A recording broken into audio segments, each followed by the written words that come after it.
बच्चों अब हम अपना नेक्स्ट टॉपिक स्टार्ट कर रहे हैं इस यूनिट का, जो कि काफ़ी इंपॉर्टेंट भी है थ्योरेटिकल पॉइंट ऑफ व्यू से भी और as well as numerical point of view से भी। ठीक है बेटा, इसमें न्यूमेरिकल्स भी काफ़ी आ जाते हैं और इसके सिंपल डेफिनेशंस विद यूनिट्स भी पूछ लेते हैं। ये तुमने इसमें से काफ़ी 11th में भी कर रखा है, अगर तुमने फर्स्ट यूनिट में करा हो। जब पता नहीं तुमने करा था नहीं करा था, पर मैंने तुम्हें बाद में ये कराई थी कुछ टर्म्स, ठीक है, और तुमने उनको किया भी हुआ है। तो पर अब हम उनको थोड़ा डिटेल में +2 के पॉइंट ऑफ व्यू से देखेंगे। तो सबसे पहले हम देखेंगे बेटा व्हाट इज कंसंट्रेशन, कि देखो कंसंट्रेशन क्या होती है। हम एक सिंपल लैंग्वेज में अगर कहें ना तो कंसंट्रेशन मीन्स कि गाढ़ापन, कि कोई घोल हमारे पास है तो अगर हम ये देखें कि वो कितना गाढ़ा है या कितना पतला है, ठीक है, तो वो हम किस बेसिस पर डिसाइड करते हैं कि कितना सॉल्यूट उस सॉल्वेंट में घुला हुआ है, या हम कहें कि इस सॉल्यूशन में कितना सॉल्यूट है। सॉल्यूट की अमाउंट ही तो किसी घोल को पतला या एक तरीके से गाढ़ा कर रही है बेटा। तो कंसंट्रेशन को बेसिकली हम कैसे डिफाइन कर सकते हैं कि amount of solute present in given amount of solvent और सोल्यूशन। ठीक है, तो कंसंट्रेशन हमारी क्या है कि कितना सॉल्यूट किसी भी गिवन अमाउंट ऑफ सॉल्वेंट और सोल्यूशन में कितना है, तो that amount of solute in given amount of solvent और सोल्यूशन इज इट्स कंसंट्रेशन। तो अब हमने अब ऐसे कह दिया, अब हमेशा हम कंसंट्रेशन को ऐसे नहीं है कि वेट में ही देखें। तो कंसंट्रेशन को एक्सप्रेस करने के बहुत सारे डिफरेंट वेज हैं। these all are the different ways to express the concentration of a solution। तो हम एक एक करके इनको डिटेल में देखेंगे। तो firstly we have to see the mass percentage, कि देखो मास परसेंटेज क्या होती है। मास जैसे हम इसको एग्जाम्पल से समझें, जैसे मैं ये कहूँ कि भाई यू हैव 10% सोल्यूशन ऑफ, है ना, मैं कहूँ कि जैसे कि ग्लूकोज इन वाटर। अब न्यूमेरिकल में ना इसको अगले हम डेफिनेशन में करेंगे, पर एक मतलब न्यूमेरिकल में ये कैसे गिवन होता है, ऐसे करके गिवन होता है कि किसी ने तुम्हें कहा कि 10% सोल्यूशन है ग्लूकोज का वाटर में। इसका क्या मतलब है, ठीक है, इसका मतलब ये है कि 10 ग्राम ग्लूकोज है, ठीक है, 90 ग्राम इसमें क्या है, पानी है, और टोटल 100 ग्राम पूरा क्या है, सोल्यूशन है। मतलब ऐसे गिवन करते ही 10% वो गिवन करते ही उसमें तुम्हें 3 चीजें न्यूमेरिकल में गिवन करती है, weight of solute, weight of solvent and the total weight of solution. अरे बेटा बात समझ में। तो ऐसे अगर परसेंटेज गिवन है, देखो क्या होता है परसेंटेज में ऐसे 3 होती है हमारी। तो कई बार ऐसे परसेंटेज के ब्रैकेट में ऐसे मेंशन होता है कि W/W है। W/W मतलब कि सॉल्यूट का भी वेट सॉल्वेंट का भी वेट है। V/V अगर हो तो इसका मतलब सोल्यूट की भी वॉल्यूम है, सॉल्वेंट की भी वॉल्यूम है। और W/V है तो इसका मतलब सोल्यूट का तो वेट है और सॉल्वेंट की वॉल्यूम है। अभी हम इनको करेंगे जब बताती हूँ, समझ लो। मतलब मैं यहाँ इसको अभी पहले क्यों पिन पॉइंट किया है कि अगर ऐसे परसेंटेज गिवन हो और ब्रैकेट में मेंशन ना हो, ऐसा कुछ भी मेंशन अगर ना हो, तो अंडरस्टूड है कि वो मास परसेंटेज ही है, या वेट परसेंटेज भी कह देते हैं। ठीक है, मतलब हमें उसने उसका मास दे रखा है, वेट दे रखा है, सोल्यूट का भी, सॉल्वेंट का भी और पूरे सोल्यूशन का भी। अगर कुछ भी मेंशन ना हो, it means it is mass percentage. Volume percentage या मास बाय वॉल्यूम परसेंटेज अगर गिवन होगा तो वो हमेशा मेंशन्ड होगा। ठीक है बेटा, तो अगर कुछ मेंशन नहीं है तो हमें फर्स्ट वाले को कंसिडर करके चलना है। ठीक है, मतलब सॉल्यूट का भी वेट गिवन है, जितना भी परसेंट है 100 में से घटा दो, वो वेट होगा किसका, सॉल्वेंट का, और टोटल वेट हमारा क्या होगा, 100 ग्राम सोल्यूशन का। तो क्या होती है मास परसेंटेज, कि amount of solute present in 100 gram of solution, कि सोल्यूशन के 100 ग्राम में कितना सॉल्यूट हमारा होता है, वो उसकी क्या होती है, मास परसेंटेज। ठीक है, हम निकाल दे सकते हैं। अगर मान लो पूछ ले, अगर न्यूमेरिकल आ जाए इससे रिलेटेड, तो मास परसेंटेज बराबर में इसका क्या फॉर्मूला होगा, ऊपर WB, नीचे WA और इंटू 100। इसका मतलब समझ में है। देखो B हम हमेशा यूज करेंगे फॉर सोल्यूट आगे, क्योंकि बहुत हमें डिटेल में जाना है। हर जगह जब तक यूनिट खत्म नहीं होगी सोल्यूट सॉल्वेंट ही चलेगा, क्योंकि यूनिट का नाम ही सोल्यूशंस है। ठीक है, तो B हम यूज करेंगे हमेशा सोल्यूट के लिए, A is always used for solvent. ठीक है, इसे ध्यान रखना है। तो हमें किसी की भी मास परसेंटेज निकालनी है तो बहुत सिंपल न्यूमेरिकल्स होते हैं, कि जो भी सॉल्यूट का वेट है, जो भी सॉल्वेंट का वेट है, बस उनको डिवाइड करके 100 से मल्टीप्लाई कर तो मास परसेंटेज आ जाएगा। ऐसे ही वॉल्यूम परसेंटेज, वॉल्यूम परसेंटेज अगर तुम्हें गिवन है तो ब्रैकेट में V/V लिखेगा या लिखेगा दिस इज वॉल्यूम परसेंटेज, ठीक है। तो अगर मान लो 10% सोल्यूशन की है, किसका, मान लो एथेनॉल का है इन वाटर, तो इसका क्या मतलब है, इसका मतलब ये है कि इसमें 10 ml तो क्या है, एथेनॉल है, ठीक है। 90 ml क्या है, पानी है, और पूरा 100 ml हमारा क्या है, सोल्यूशन की वॉल्यूम।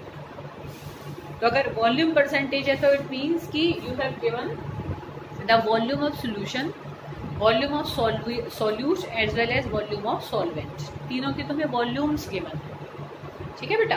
अगर वॉल्यूम परसेंटेज है और उसको भी हम मतलब फिर उसको हम कैसे डिफाइन करेंगे कि volume of solute present in 100 ml of solution, that is volume percentage.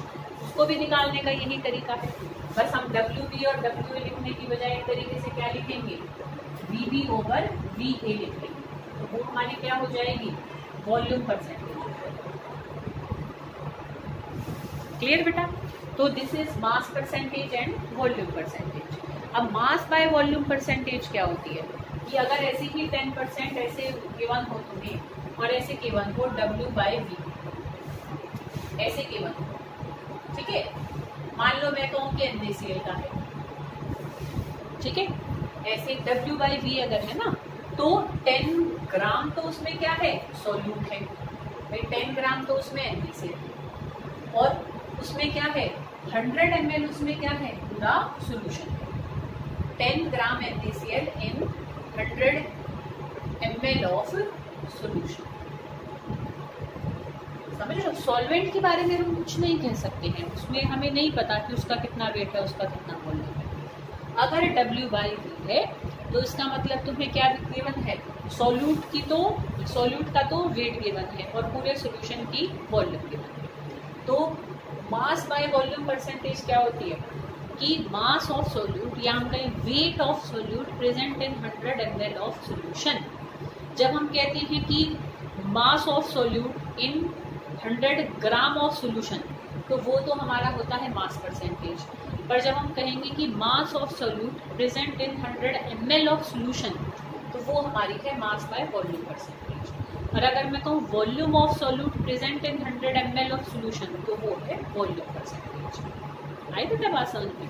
तो इसको निकालने के लिए ऊपर तो हमारा जो मास बाय वॉल्यूम परसेंटेज है, W/V अगर हमें किसी का निकालना है, ज़्यादातर ये गिवन होते हैं, पूछे नहीं जाते, गिवन होते हैं, और वो जो इन्फॉर्मेशन होती है उससे हम बाकी चीज़ें निकालते हैं। पर कई बार ऐसे सिंपल न्यूमेरिकल पे आते हैं, खाली यही पूछ लेते हैं। तो जैसे वेट बाय वॉल्यूम पूछा तो तुम्हें वेट गिवन कर देगा सोल्यूट का, और पूरा सोल्यूशन हमारा है ही उसमें कितना 100 ही, ठीक है।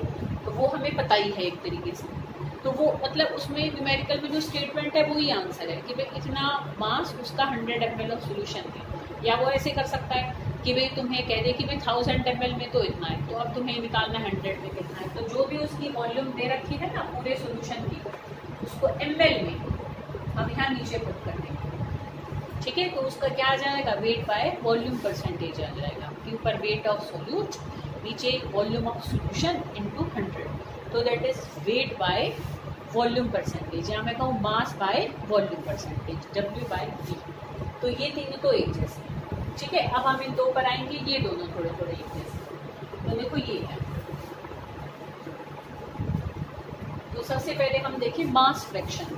मास फ्रैक्शन देखो बेटा क्या होता है, फ्रैक्शन का मतलब होता है हिस्सा।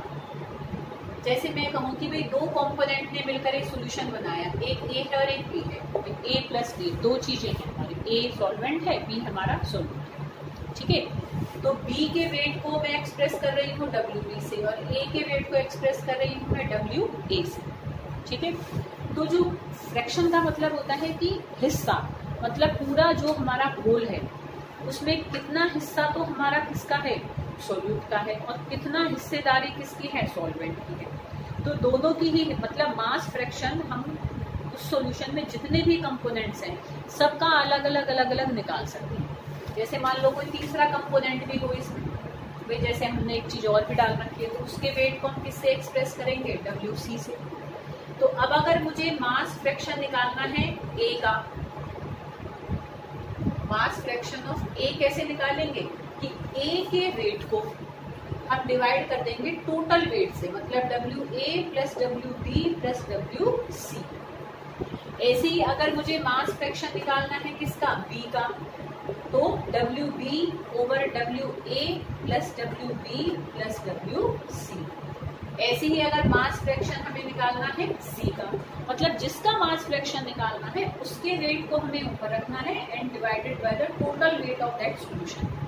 ठीक है, A का भी, B का भी और C का भी। तो ऐसे बड़ा सिंपल होता है मास फ्रैक्शन को फाइंड आउट करना। Next is mole fraction. वहां बच्चे थोड़ी सी गड़बड़ कर देते हैं।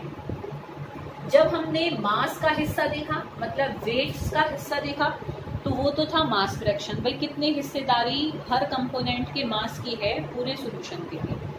जब हम मोल्स का हिस्सा देखते हैं तो वो हमारा होती है मोल फ्रैक्शन। अब मोल्स कैसे निकालते हैं, देखो A के मोल्स को अगर मैं एक्सप्रेस करूं Na से, B के मोल को अगर मैं एक्सप्रेस करूं Nb से, और C के अगर मैं मोल्स को एक्सप्रेस करूं Nc से, तो मोल्स कैसे निकालेंगे। देखो वेट तो हमारा जनरली गिवन होता है, तो हमने एक की वेट को टोटल वेट से डिवाइड करते चले गए, पर मोल कैसे निकालते हैं। जैसे A का मोल निकालना, ये 10th में करवा, ये तुमने 11th में करवा रखी है, तो A के मोल्स हम कैसे निकालते हैं कि A के वेट को उसके मॉलिक्यूलर वेट से डिवाइड कर दो। जैसे मान लो A है वाटर, तो A है, हम कहीं की भाई मान लो 100 ग्राम था पानी, ठीक है, तो 100 बटे में 18 वाटर का मॉलिक्यूलर वेट होता है ना, H2O 16 + 2। ठीक है, तो ऐसे जब हम वेट जो गिवन होगा पहले उसको मॉलिक्यूलर वेट से डिवाइड करके पहले हम निकालेंगे उसके मोल्स। ऐसे ही B के वेट को हम उसके मॉलिक्यूलर वेट से डिवाइड करेंगे। जैसे एथेनॉल है मान लो, तो C2H5OH सबका जोड़ोगे ऐसे 46 आएगा। ठीक है, तो जो भी उसका वेट है उसको हम 46 से डिवाइड करेंगे, मतलब जो भी हमारा B कंपोनेंट है उससे हमें डिवाइड करना है। ठीक है, उसके मॉलिक्यूलर वेट से उसी के ही वेट को डिवाइड करके उसके मोल्स निकालेंगे। थोड़ा लंबा हो जाता है, मास फ्रैक्शन में तो सीधे सीधा कर दिया। मोल फ्रैक्शन में पहले सबके मोल्स निकालेंगे, कैसे, उसके वेट को उसी के ही मॉलिक्यूलर वेट से डिवाइड कर करके। तो जब हमारे पास NB, NC, Na, NB और NC आ जाएगा, then we can find out the mole fraction. Mole fraction is expressed by X। ठीक है, तो XA कैसे निकालेंगे, Na over Na plus NB। अगर 2 कंपोनेंट है तो खाली इतना, तीसरा भी है तो प्लस NC और करेंगे। ऐसे ही XB कैसे निकालेंगे, NB over Na plus NB plus NC। ऐसे ही XC कैसे निकालेंगे, NC over Na plus NB plus NC। आइए बेटा बात समझ में। तो mole of A component divided by total moles of all the components in that solution, so that is mole fraction। और mass of a component divided by the total mass of a solution is mass fraction। ठीक है, तो जब हम मास को total mass से divide कर देते हैं तो वो उस कंपोनेंट का मास फ्रैक्शन आ जाता है। और जब हम किसी कंपोनेंट के मोल्स को टोटल नंबर ऑफ मोल से डिवाइड कर देते हैं तो वो उसका मोल फ्रैक्शन। ठीक है, मोल फ्रैक्शन से रिलेटेड एक बात और भी है बेटा, जिसको कि हम आगे चल के कुछ इक्वेशंस को डिराइव करने में यूज करेंगे। तो देखो क्या होता है कि किसी भी सॉल्यूशन में जितने भी कंपोनेंट्स है, मान लो A प्लस B 2 कंपोनेंट, ठीक है,